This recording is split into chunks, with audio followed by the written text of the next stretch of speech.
Somos el grupo número 9. Nuestra pregunta es, ¿qué se puede hacer como ciudadano para que el PIB crezca, sobre todo después del decrecimiento sufrido tras la pandemia? El PIB es un indicador económico. Su fórmula es el consumo más la inversión más el gasto más las exportaciones. Debido a la crisis ocasionada en 2020 por la pandemia, hubo un decrecimiento económico, donde poco a poco en los últimos años se ha ido reactivando la economía. El crecimiento económico es una cadena cíclica, es decir, todo lo que producen las empresas, bienes o servicios es consumido por los ciudadanos. Esto representa más ingresos y mejores utilidades para las compañías, lo que se traduce en la capacidad para contratar personal, que en otras palabras afecta asimismo al consumidor, dependiendo de cómo se comporta el PIB. Entre más empleo se genere, más capacidad de consumo tienen los hogares, porque traen el salario a su casa y entonces pueden consumir más. Entonces, un mayor crecimiento del PIB se ve reflejado en un mayor consumo y mayor capacidad de adquisición para las personas. Es por esta razón que es importante el Producto Interno Bruto y su crecimiento, porque quiere decir que hay más empleo en el país. En el 2021 existieron cambios dramáticos en la economía ecuatoriana que se vio sumamente afectada. Puede haber sido un año desafiante e incierto, pero también hubo mucho éxito en asuntos económicos y sociales, a pesar de la pandemia en curso. Según el Banco Central del Ecuador, el 2021 terminó mejor de lo esperado por el comportamiento de crédito, un exitoso programa de vacunación, las exportaciones de petróleo y las remesas.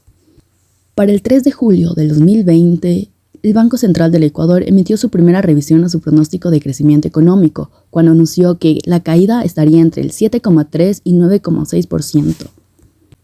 El 2020 se ha caracterizado por una paralización temporal de la actividad productiva a causa de la pandemia del COVID-19 y la paulatina recuperación de los principales socios comerciales del país. Como todos sabemos, el 16 de marzo del 2020, el Gobierno Nacional emitió el Decreto Ejecutivo número 1017 declarando el estado de emergencia por desastres públicos a nivel nacional. Debido a los problemas globales derivados de la pandemia del COVID-19, la economía ecuatoriana se ha visto afectada por la caída de los precios del crudo provocada por una caída de demanda externa y contracciones económicas de la Unión Europea, Estados Unidos y China. El precio promedio del crudo ecuatoriano fue de 14.2 por barril en abril del 2020, aumentando mes a mes hasta alcanzar un promedio de 36 por barril en septiembre del 2021.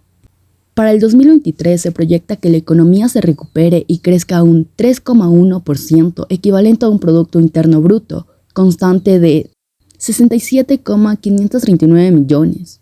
La recuperación de la economía ecuatoriana estaría impulsada principalmente por el gasto de los hogares, que aumentaría al 3,441 millones por exportaciones e importaciones de bienes de consumo, y mayores remesas recibidas por el 172,5 millones.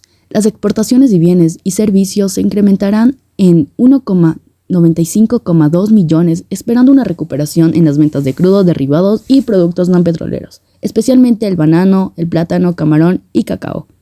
Podrán mantener el impulso de crecimiento. Como ya sabemos, el PIB está constituido por el consumo privado, el gasto público, las inversiones y por las exportaciones netas que tiene el país. Es por eso que este debe centrarse en aumentar estos aspectos dentro de la ecuación, para que den un mejor resultado. En el caso del consumo privado, solo puede aumentar en el caso que el gobierno vigente apoye y brinde confianza al sector privado. En cambio, en el caso del gasto público, se podría realizar un mejor control del capital del Estado y con ello reinvertir en nuevas obras para cumplir necesidades básicas que tiene el pueblo. Asimismo, se puede proyectar en cierta cantidad de dinero en inversiones de proyectos futuros que tengan una buena proyección a futuro y que traiga beneficios tanto para el Estado como para el pueblo.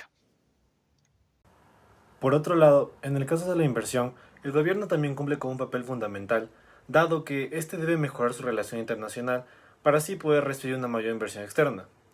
Finalmente, en el caso de las exportaciones netas, el país tiene un mayor margen de mejora, debido al excedente de productos que actualmente tiene el Ecuador, por lo que lo más adecuado en este caso sería comercializar al exterior todos estos productos de maneras mucho más innovadoras y creativas para así poder llegar a más personas y poder generar más ingresos para nuestro país. Gracias.